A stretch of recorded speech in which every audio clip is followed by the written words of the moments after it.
Shalom Alaikum Bapak Ibu, Saudara-saudari yang dikasih dalam Tuhan. Berjumpa kembali dengan saya untuk belajar firman Tuhan. Mari kita berdoa. Bapa, di dalam nama Tuhan Yesus, sebentar kami akan belajar firman-Mu. Roh Kudus tolong kami supaya kami bisa memahaminya. Dalam nama Tuhan Yesus. Amin. Bapak Ibu, Saudara-saudari yang dikasih dalam Tuhan, hari ini Jumat 31 Juli 2020, kita akan belajar dari Yohanes pasal yang ke-6, ayat 68 dan 69. Yohanes pasal yang ke-6, ayat 68 dan 69. Judulnya adalah, kepada siapa kami akan pergi? Kepada siapa kami akan pergi? Bapak Ibu, mari kita membaca ayat firman Tuhan tersebut. Jawab Simon Petrus kepadanya, Tuhan, kepada siapakah kami akan pergi? Perkataanmu adalah perkataan hidup yang kekal. Dan kami telah percaya dan tahu bahwa Engkau adalah yang kudus dari Allah. Untuk memahami jawaban Petrus di kedua ayat ini, kita juga perlu membaca ayat sebelumnya, yaitu ayat 66 dan 67. Demikian. Mulai dari waktu itu, banyak murid-muridnya mengundurkan diri dan tidak lagi mengikuti dia. Maka kata Yesus kepada ke-12 muridnya, apakah kamu tidak mau pergi juga? Apakah kamu tidak mau pergi juga? Banyak orang yang mengikuti Yesus kemudian mengundurkan diri. Mengapa? Karena mereka mendengar perkataan keras dari Yesus. Bapak Ibu, kadang-kadang kita salah mengerti, baik hamba Tuhan, pengkhotbah, jemaat, salah mengerti pemahaman dari perkataan keras ini. Kadang orang menyamakannya dengan khotbah yang keras, khotbah yang menyakitkan hati dan memekakkan telinga. Bukan seperti itu pengertiannya. Perkataan keras adalah doktrin atau ajaran dari Yesus, terutama tentang dirinya sendiri, yang sulit dimengerti oleh kebanyakan orang atau pendengarnya.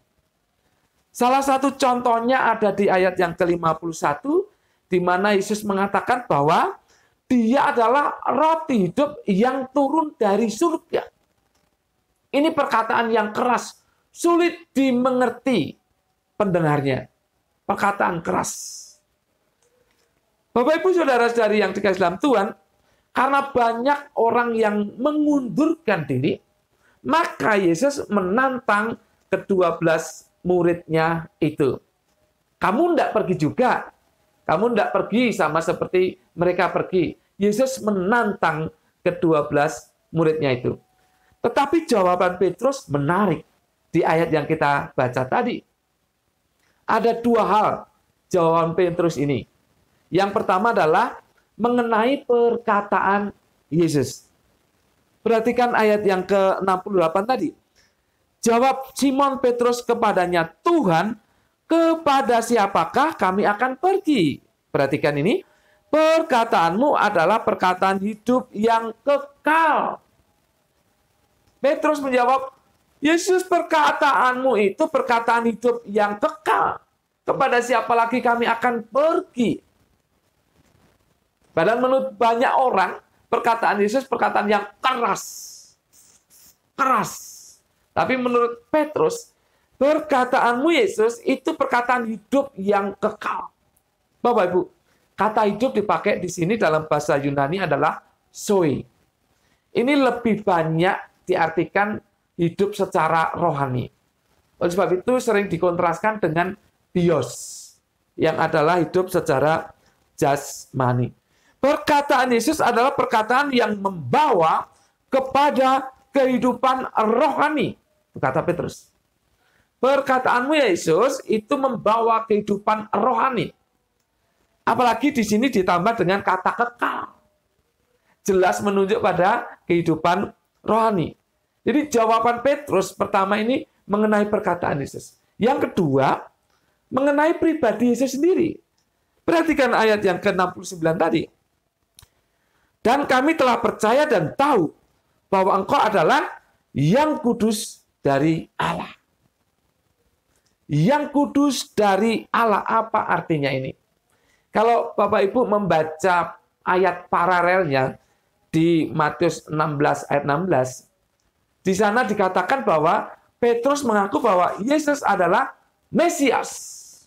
Yesus adalah Mesias yang menebus. Yang menebus.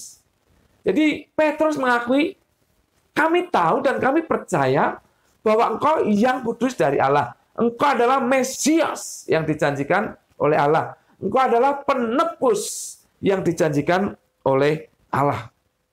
Intinya, Yesus dan perkataannya itu membawa penebusan dan kehidupan yang kekal. Maka jawaban Petrus ini sungguh sangat benar. Kami mau pergi kemana lagi? Karena engkau dan perkataanmu ya Yesus, itu membawa kehidupan kekal dan penebusan diri kami. Itu yang dikatakan oleh Petrus. Luar biasa. Luar biasa Bapak Ibu pengakuan ini. Dalam menghadapi kesulitan di dalam kehidupan ini, tidak jarang orang percaya lari kepada yang lain. Lari kepada yang lain. Bapak Ibu, saya pernah menyampaikan ini beberapa saat yang lalu di sebuah khotbah. Ada orang yang mengatakan kepada saya, podo wae, sama saja. Sama saja apa, Pak? Mengikut Tuhan sama tidak mengikut Tuhan sama aja. Artinya kehidupan ekonominya tidak berubah. Kemudian dia lari kepada yang lain. Dia berpindah kepercayaan. Nah, banyak orang pindah keyakinan dan lari kepada yang lain hanya karena masalah jasmani.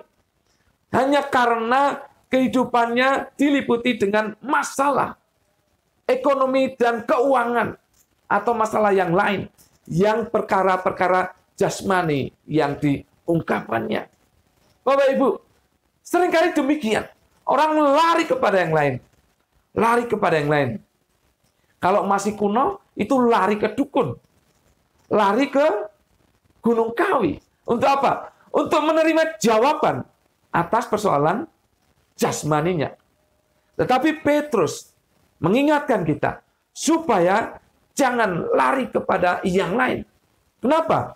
Karena Yesus dan perkataannya membawa penebusan, membawa kehidupan yang kekal, yang jauh lebih tinggi, lebih besar nilainya dari hanya perkara jasmani.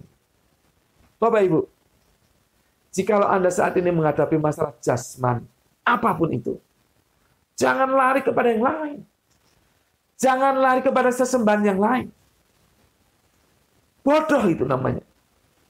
Karena Yesus yang engkau tahu, dia adalah penebus dan pemberi kehidupan yang kekal, senantiasa menyertai Anda. Jangan lari kepada yang lain. Tetap setia kepada Yesus. Yesus adalah penebus dan membawa kehidupan yang kekal bagi Anda dan saya. Masalah jasmani itu sementara. Makan, minum, tempat tinggal, itu sementara. Sementara, Bapak Ibu. Tetapi penebusan dan kehidupan yang kekal, itu langgeng, itu selamanya. Apakah Bapak Ibu mau menukar hal-hal yang kekal ini dengan perkara yang sementara? Bodoh. Mari kita tetap setia kepada Yesus. Percaya kepadanya. Karena dia membawa penebusan dan kehidupan yang kekal bagi Anda dan bagi saya. Saya yakin, kalau Anda setia kepada Tuhan, masakan perkara jasmani tidak dia berikan.